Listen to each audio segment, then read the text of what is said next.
한국의 뉴스 채널 YTN 뉴스 FM에서 5시를 알려드립니다.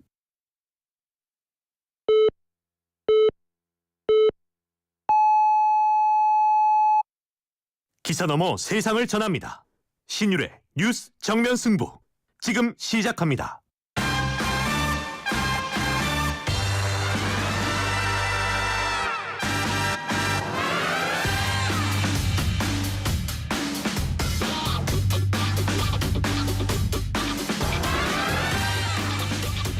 청취자 여러분 안녕하십니까. 신율의 뉴스 정면 승부 진행을 맡고 있는 명지대학교 정치외교학과 신율입니다. 오늘 여야 원내대표가 원구성 협상에 나섰지만은 결국 결렬됐습니다. 여당은 국회 관례대로 협의하자는 입장인 반면에 야당은 관례가 국회법을 앞설 수는 없다, 이런 입장인데요. 민주당은 추가 협상까지 결정이 된다면 금요일 민주당 단독으로 본회의를 열어서 상임위원장 배분을 강행한다는 방침입니다. 일부 보도에 따르면 토요일 새벽에 단독으로 처리할 가능성이 있다라는 보도가 지금 나오고 있습니다. 물론 우원식 국회의장 역할도 중요하겠죠. 처음부터 좀 치중된 그런 입장을 보인다라고 얘기를 했을 때 우원식 의장 본인의 입장에서도 그다지 좋은 것 같지는 않습니다. 자, 우원식 의장 앞으로 어떤 결단을 내릴지 지켜보겠습니다. 오늘 저희가 준비한 소식 말씀드리겠습니다. 2부에서는 더불어민주당 우상호 의원 연결해서 이 당내 현안에 대한 입장 들어보고요. 3부와 4부에서는 여의도 청년 정치 이승환 전 대통령실 행정관, 박성민 더불어민주당 전 최고위원과 함께 주요 현안에 대한 토론해보겠습니다. 6월 5일 수요일 신율의 뉴스 정면 승부 지금부터 시작합니다.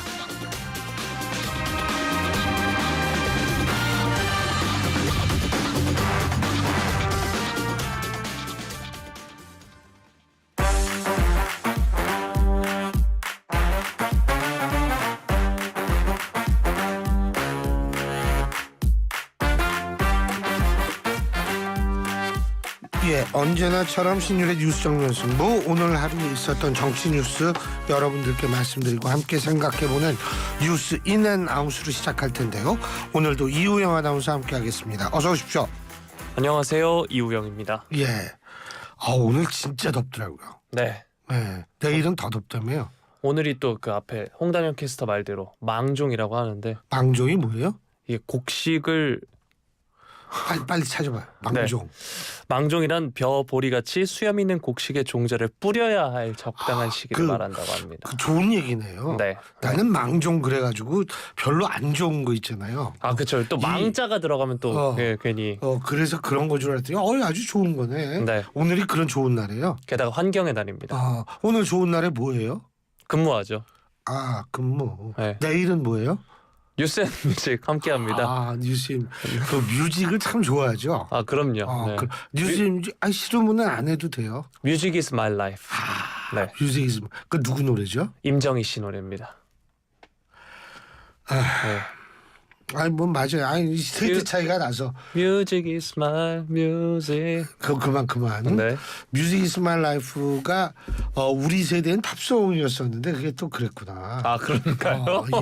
예. 이게 세대 차이가 나 그래서 진짜 아나 그래가지고 물어봤지. 야, 그게 또 우리나라 그런 노래가 있구나. 네. 그래요.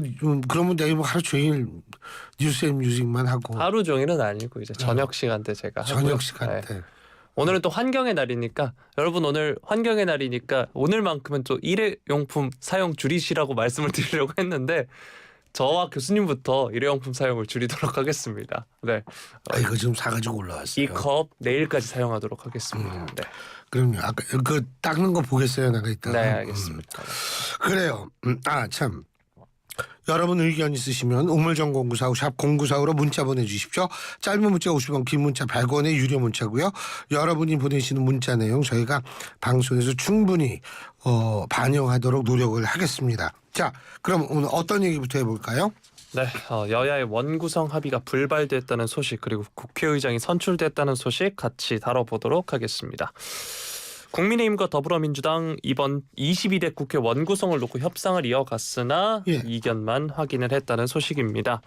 추경호 국민의힘 원내대표, 박찬대 민주당 원내대표가 오늘 국회에서 비공개 협상 후 취재진을 만나서 여전히 이견만 확인했다는 점을 이야기를 했는데요. 법사위원장, 운영위원장, 과방위원장 자리를 놓고 이견차를 좁히지 못했습니다. 박 원내대표의 경우에는 오늘 추 원내대표와 함께 원구성과 관련된 이야기를 나눴지만 합의에 이르지 못했다라고 이야기를 했고요. 민주당은 오늘 국회의장단 선출 7일 원구성을 법대로 완수하기 위해 마지막까지 최선의 노력을 다할 것이다 라고 하면서 추 원내대표의 결단이 함께했으면 좋겠다라고 이야기를 했고요. 추 원내대표는 오늘 의사일정 합의 없이 본회의가 개최된 것에 대해 강한 유감을 표했다라고 이야기를 했고요. 상임위원장 배분과 관련한 원구성 협상에 있어서 저희 입장을 개진하고 의견을 좁히지 못했다라고 설명을 했습니다. 법사위는 제2당, 운영위는 여당, 그리고 과방위는 국민의힘이 맡게 돼야 한다는 말씀을 드렸고 상임위 구성과 관련해 앞으로 계속해서 협조할 예정이다라고 이야기를 했습니다. 첫 본회의가 반쪽짜리로 열린다는 지적에 대해서 박찬대 원내대표는 그건 국민에 대한 도리가 아니다라고 이야기를 했고 참석할 것으로 기대한다 이렇게 이야기를 했는데요. 자, 이제 첫 본회의 관련 소식인데 일단 정식으로 개원은 했습니다. 하지만 반쪽 국회로 파행 운영됐는데요. 민주당을 비롯한 야당은 본회의를 단독 소집해 개의했고요. 여당인 국민의힘은 이에 반발해서 불참을 했습니다. 재헌국회 이후 집권 여당이 불참한 가운데 야당이 단독으로 국회가 개원한 것은 헌정사상 처음 있는 일이라고 합니다. 오늘 본회의 원구성 첫 단계인 국회의장단 선출을 위한 건데요. 국회의장에는 민주당 출신 우원식 의원, 민주당 몫의 국회 부의장은 이하경 의원이 야당 의원들에 의해 뽑혔고요. 국민의힘은 원구성 협상이 진행 중이라는 이유로 자당 몫의 국회 부의장 후보를 지명하지 않았습니다. 의장단 선출이 과반 의석을 가진 제1당 주도하에 반쪽으로 이뤄진 게 1967년 7월 그리고 21대 국회 때인 2020년 6월에 이어 이번이 세 번째라고 합니다. 또 국회 개원과 의장단 선출 시한을 명문화한 1994년 이후로는 2020년에 이어 두 번째라고 하고요. 국민의힘은 원구성 협상 난항 속에 여야 합의 없는 본회의 소집이 이뤄진 데 강력히 반발을 하면서 로텐도홀에서 규탄 대회를 열었습니다. 추경호 원내대표만 이제 본회의장에 들어와서 의사진행 발언을 한 뒤 퇴장을 한 거고요. 이제 민주당은 다수의 힘으로 오늘 회의를 열고 있다라는 점을 추 원내대표가 지적을 했는데 그러자 민주당의 박성준 원내수석 부대표가 민주당은 10차례 이상 여야 만남을 통해 6월 5일 국회법을 준수해서 의장을 선출하자고 계속 이야기해왔다. 절차적 과정을 준수하고 있다라고 반박을 했습니다. 자, 한편 오늘 이 본회의 초반은 최다선 연장자인 민주당 추미애 의원이 임시 의장을 맡아서 회의가 진행이 됐고요. 우 의장이 당선을 확정한 뒤에 의사봉을 넘겨받았습니다. 자, 여야의 원구성 합의가 불발이 되면서 결국 의장단 선출에서도 여당인 국민의힘 의원들은 불참했는데요. 앞으로 전국은 어떻게 될까요? 뭐 전국을 우리가 예상할 필요조차도 없죠. 그리고 제가 이거 하나만은 좀 짚고 싶어요. 여당의 주장이 지금 국회는 관례대로 하자 이런 얘기거든요. 근데 야당은 관례가 국회법을 앞설 수 없다 이런 얘기입니다. 근데 이게 얼핏 보면은 두 얘기가 다 맞는 것 같은데 관례를 지키면 국회법을 지킬 수 있어요. 왜 그 얘기를 하지 않습니까? 관례라는 거는 뭐냐면 법사위원장은 원내 2당이 하고 운영위원장은 여당이 하는 게 관례였거든요. 지금 이 관례 때문에 실제로 이게 이루어지지 않고 있는 거고 국회법을 지키자는 얘기는 뭐냐면 날짜를 지키자는 얘기거든요. 날짜 지키는 거 중요하죠. 날짜 지킨 적이 거의 없어요. 근데 제 기억으로 한 번도 없어요. 원구성 제 날짜에 이루어진 게 한 번도 없어요. 근데 그거 잘못된 거죠. 국회법 지켜야죠. 근데 국회법을 지키려면 관례를 잘 따르면 제가 볼 땐 국회법 지킬 수 있어요. 그러니까 지금 얼핏 보면 야당의 관례 국회법을 앞설 수 없다라는 얘기도 맞는 것 같이 보이지만 관례를 잘 지키면은 그런 일이 생기지 않는다는 것. 한 가지 더. 이 관례라는 것도 법이에요. 관습도 법이듯이. 그렇기 때문에 이 부분에 있어서는 사실은 지금 야당이 한 번쯤 생각해 봐야 되는 거 아닌가 이런 생각을 좀 하게 되는 거고요. 뭐 그리고 오늘 의장단을 선출했다. 저는 이 선출이라는 단어는 맞지 않는다고 봐요. 우리나라 관례를 보면은 그 일당에서 소위 말해서 이제 이 선출한 후보를 인준하는 형식이지 이게 선거를 통해서 선출하는 것은 아니라는 얘기죠. 그래서 뭐 이 부분에 있어서는 좀 그런데 우원식 의장 앞으로 쉽지는 않을 겁니다. 왜냐하면 우원식 의장의 선출에 반대해서 탈당을 한 인사들이 뭐 이재명 대표 표현에 의하면 2만 명이 된다고 얘기를 하는데 자 그러면 우원식 의장의 입장에서 볼 때에는 야 이거 2만 명이나 나 싫어해? 그러면은 내가 이거 더 강성으로 나가야 되는 거 아니야?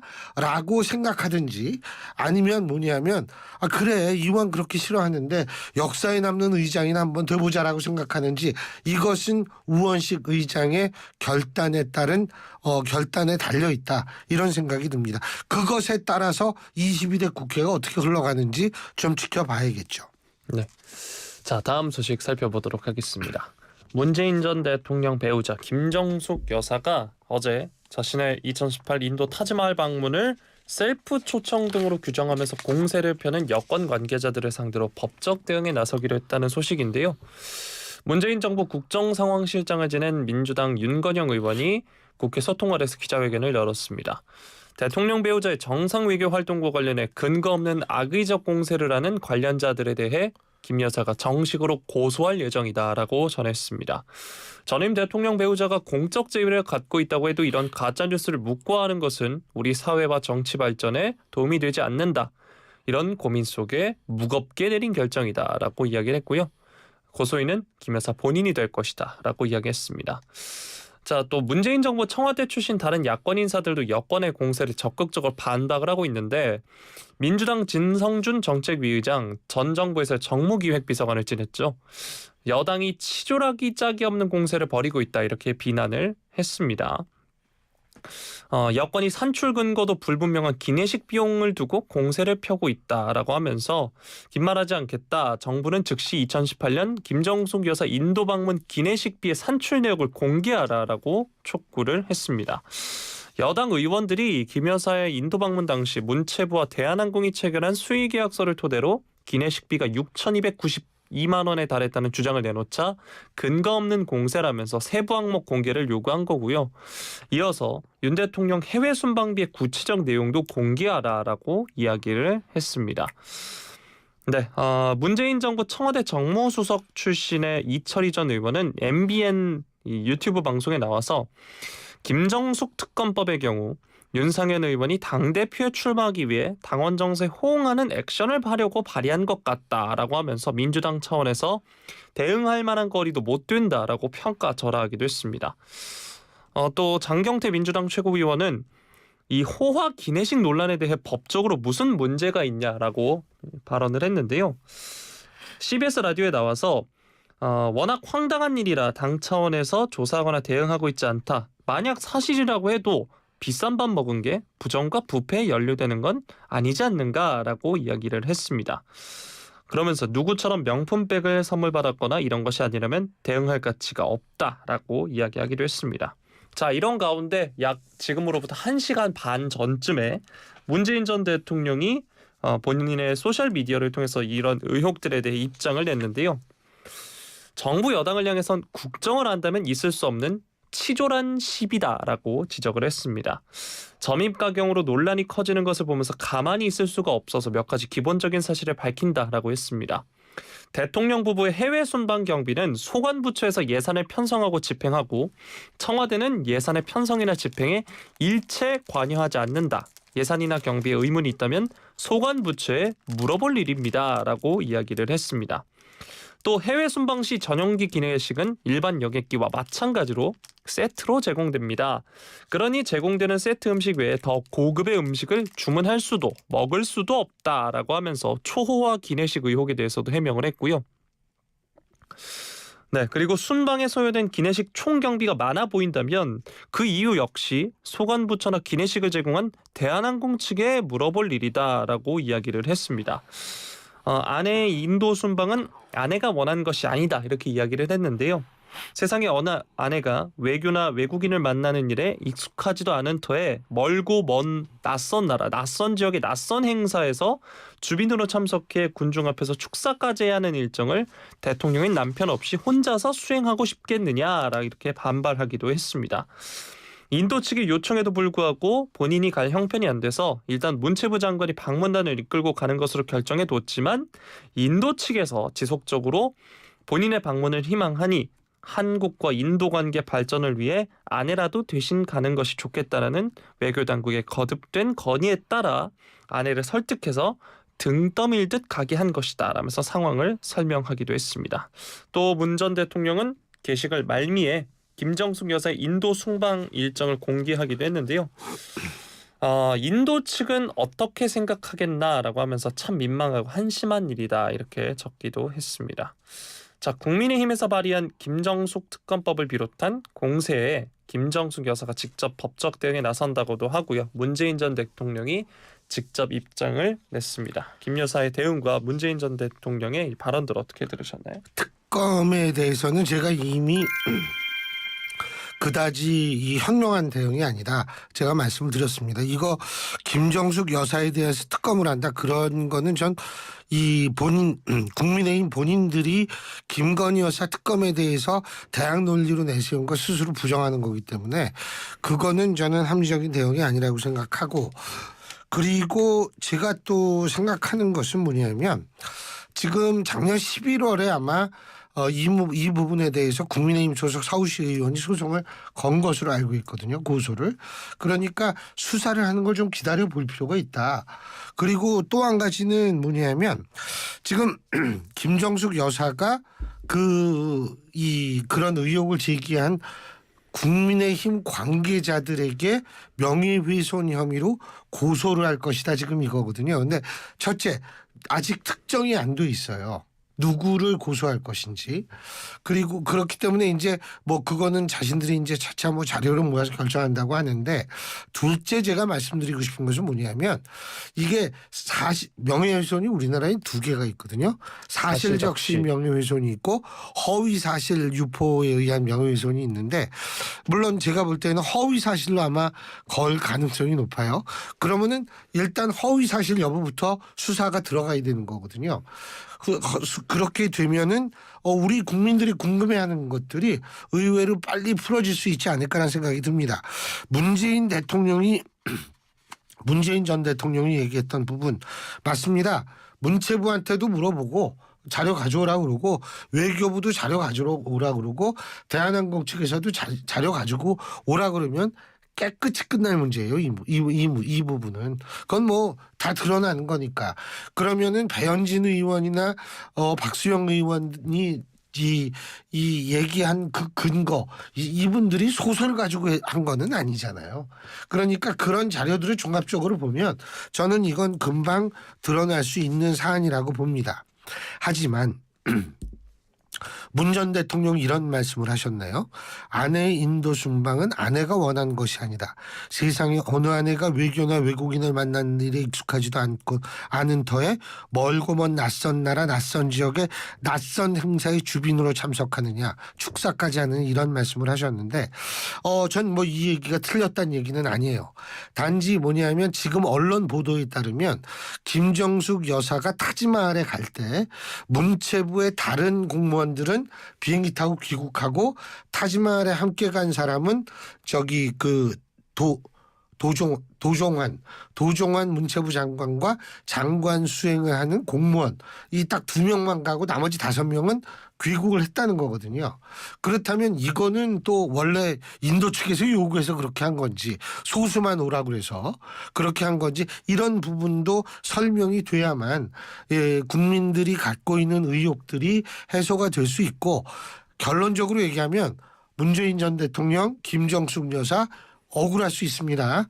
억울하면 고소하면 됩니다. 고소해서 수사에 들어가면 명명백백하게 본인들의 억울함이 전 드러날 거라고 보거든요. 그 방법이 저는 제일 좋지. 뭐 자꾸 이렇게 좀 얘기하는 거는 그다지 좋은 방법 같지는 않아요. 예. 네, 자 다음 소식 살펴보도록 하겠습니다. 동해 심해 석유 가스 매장 분석을 담당한 미국의 액트지오 비토르 아브레우 대표가 오늘 방한을 했습니다. 아브레우 대표가 입국장에서 이제 기자들을 만났는데요. 방한 목적을 묻는 질문에 동해 심해 가스전 관련 발표 이후 한국에서 많은 의문이 제기돼 방한을 결정했다. 이번 프로젝트는 매우 중요하기 때문에 한국 국민들께 더 나은 명확한 답변을 드리기 위해 한국을 직접 찾았다라고 말을 했습니다. 동해 심해 가스전의 경제성이 높은 것으로 보느냐라는 질문엔 그렇다라고 하면서도 한국석유공사와의 비밀 유지 협약 때문에 자세히 말할 수는 없다라고 말을 했습니다. 네, 석유공사로부터 조사된 광고에 대한 사업성 평가를 의뢰받았고 우리가 검토한 것은 이전에 깊이 있게 분석된 적이 없고 새로운 자료들이다라고 이야기했습니다. 산업통상자원부는 오는 7일 그러니까 이제 내일이 휴일이니까요. 금요일 아브레우 대표가 참석하는 기자회견을 열어서 이 관련한 질문을 받겠다라고 밝힌 상황입니다.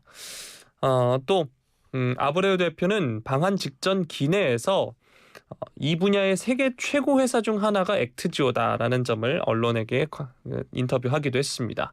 한국의 SNS 등에서 이 액트지오의 신뢰도에 대한 의문이 되고 있다라는 질문에 대해서 우리는 이 업계에서 높은 인지도를 가지고 있고 고객사로 엑손모빌, 토탈과 같은 거대 기업, 아파치, 헤스, 중국 해양석유, 포스코와 같은 성공적인 기업들을 두고 있다라고 설명을 했습니다. 그러면서 우리의 사업 전략은 작고 민첩하게 움직이는 것이다. 건물을 소유하거나 여러 명의 부사장을 두는 방식이 아니라 수평적 구조에서 일한다. 이렇게 부연을 했습니다. 이게 뭐 언론 보도에 따르면은 뭐 작은 사옥이 아니라 이제 가정집. 네, 가정집에서 했다라고 해서 이 회사 주소가 돼 있다라고 해서 그런 이야기들에 대한 이야기인 것 같고요.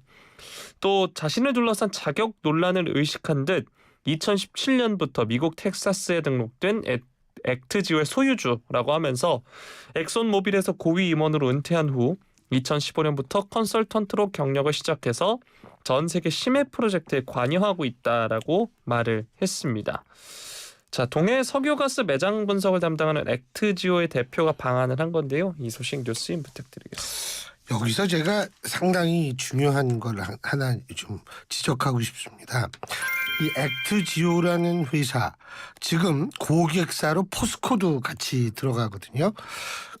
지금 일각에서 제기하는 것처럼 액트지오 야 이거 가정집에 말이야 주소지 두고 뭐 거기서 함께 일하는 사람이 10명 정도 된대더라 라는 식으로 예를 들면 접근을 하면 포스코는 도대체 언제부터 왜 이런 회사랑 고객사 이런 회사를 상대로 일을 하고 있는지부터 왜 주특기 있잖아요. 야당의 주특기 특검하든지 국정조사하든지 해야 되는 거 아니에요? 제가 참 그렇게 그런 문제제기를 하는 거 보면서 참 답답하더라고요. 뭐가 답답하냐면 요새는요. 특히 이제 이런 업계는 꼭 사무실이 있고 막 어마무시한 막 건물 세우고 그 안에 그렇게 일을 안 하고 이렇게 그 스페셜리스트끼리 쫙 모여가지고 장비 빌려가지고 하고서 이제 용역을 받으면 그렇게 하는 형식이죠. 그게 사실은 점점 더 많은 분야에서 그렇게 되고 있거든요. 그리고 솔직한 얘기로 요새 이 자택 근무하는 미안해요. 재택근무 하고 싶어 하는데 재택근무 얘기를 해버렸네. 제가요? 아닌데요? 맨날 재택근무 하고 싶다 그랬잖아. 허위 사실입니다. 그래요? 네. 이 재택근무 사실적시가 아니라 허위 사실. 네. 재택근무 막 하고 이게 그래서 회사 사옥을 요새 자꾸 줄이는 추세거든요. 그리고 이쪽 계통은 원래 이렇고 이 계통만이 아니라 그런 식으로 딱 일 생기면 용역 받으면 연락해가지고 한 팀을 쫙 꾸려가지고 장비 빌려서 하는 게 요새는 굉장히 많은 걸로 알고 있어요. 근데 이거 뭐 본사가 가정집이야? 뭐 같이 일하는 사람이 12명이라며 이렇게 한다라는 거는 글쎄요. 지금 살고 있는 시대가 어떤 시대인지 그거를 좀 제대로 파악을 못하고 있는 경우가 아닌가 이런 생각이 듭니다. 제가 볼 때에는 이분이 방한을 해서 다 얘기할 수는 없어요. 비밀 유지 각서가 있기 때문에. 그래서 어쨌든 근데 뭐 우리도 혹시를 몰라가지고 5개월 동안 추가로 검증을 했다고 하니까 제가 볼 때 근데 이게요 뭐 이걸로 이 지진파 이런 걸로 해가지고 끝나는 게 아니거든요. 뚫어봐야 되는 거거든요. 근데 어쨌든 경험을 좀 믿어봐야겠죠. 그러니까 뭐 기자회견도 한번 봅시다. 근데 제발 좀 뭐 본사가 가정집이다. 아유 같이 일하는 사람이 12이다. 이런 식으로는 좀 얘기를 하는 거 좀 전 그래요. 그런 얘기는 하지 말았으면 좋겠습니다. 네. 자, 다음 소식 살펴보도록 하겠습니다. 국민의 분노를 산 밀양 성폭행 가해자들 관련 소식인데요. 최근 인앤아웃에서도 계속 사적 제재 관련 소식 다루고 있는데 밀양 성폭행 사건에 대한 이제 언론 보도는 많이 돼서 관련해서 설명을 해드리자면 일단 지난 1일부터 모 유튜브 채널에서 이 밀양 여중생 집단 성폭행 사건을 재조명하면서 가해자 2명의 신상을 공개했습니다. 가해자 1명은 청도군에서 식당을 운영 중인데 별점 테러의 대상이 됐고요. 또 다른 가해자 B 씨는 이제 김해안 수입차 판매업체 근무 중이라는 사실이 알려졌고 업체 측이 그를 해고했다라는 소식이 전해지고 있습니다.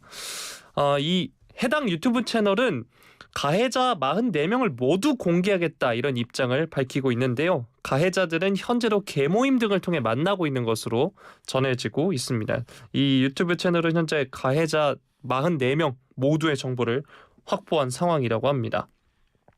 현재까지도 아무런 반성이 없는 것은 당연하고 동네 자체가 작기 때문에 뒤에서 어떤 작당 모의를 하고 있는 건지 다 제보가 나오고 있다라고 이야기했는데요. 이 가해자들이 이 유튜브 채널에 사과를 해서 이 유튜브 운영자는 저한테 사과하지 마시고 피해자들에게 사과하세요라고 글을 쓰기도 했습니다. 가해자들 대부분이 80년대생인 만큼 가정을 꾸렸을 가능성이 높아 아내와 아이들이 충격받을 것을 우려하고 있다. 우려하는 것으로 보인다 이런 이야기가 나오고 있는데 어느덧 20년이 흐른 사건입니다. 정말 국민적 분노를 일으킬 만한 사건이 다시 조명이 되고 있는 건데 물론 현재 진행되고 있는 사적 제재에 대한 논쟁적 요소도 분명히 있습니다. 이 소식 뉴스임 부탁드리겠습니다. 제가 볼 때요. 우리가 흔히 법은 상식이라고 얘기를 해요. 이 법이 우리의 상식 수준을 그 안에서 나름대로 뭔가 제재를 할 수 했었다면 지금 이런 문제는 불거지지 않았을 거란 생각이 듭니다. 그런데 사실 저도 법을 잘 몰라서 그런지 모르지만 이 밀양 사건의 가해자들이 대부분 법의 어떤 그런 제재에서 비껴났다라는 얘기를 저도 들었는데 이거는 저는 올바르지 못하다고 생각합니다. 이거는 정말 좀 아니라고 생각합니다. 이게요. 법이 상식적으로 뭔가 작동을 한다는 느낌을 주면 사람들이 굳이 사적 제재에 나서지 않습니다. 왜 사적 제재를 나서요? 힘들게. 하지만 이게 상식적이지 못하다고 생각하니까 사적 제재에 나가는 건데 글쎄 법을 집행하거나 판결을 내리신 판사님들도 다 나름대로 근거를 가지고 하셨겠지만 만일 그게 근거에 합당해서 그렇게 했다면 그 근거를 바꾸는 수밖에 없어요. 그렇게 해가지고는 안 됩니다. 근거를 지금이라도 그거 개헌하자는 게 아니잖아요. 법을 바꾸면 되는 겁니다. 이런 나쁜 천인공노할 일을 한 사람들이 아직도 자신의 과거를 아주 그냥 숨긴 채 이렇게 될 수 있다는 건 저는 이건 올바르지 못하다고 생각합니다. 피해자의 인권보다 가해자의 인권이 우선시되는 사회. 과연 그 사회를 우리는 인권사회라고 부를 수 있을까요? 여기까지 합시다. 네. 수고하셨습니다. 고맙습니다. 이우영 아나운서였습니다.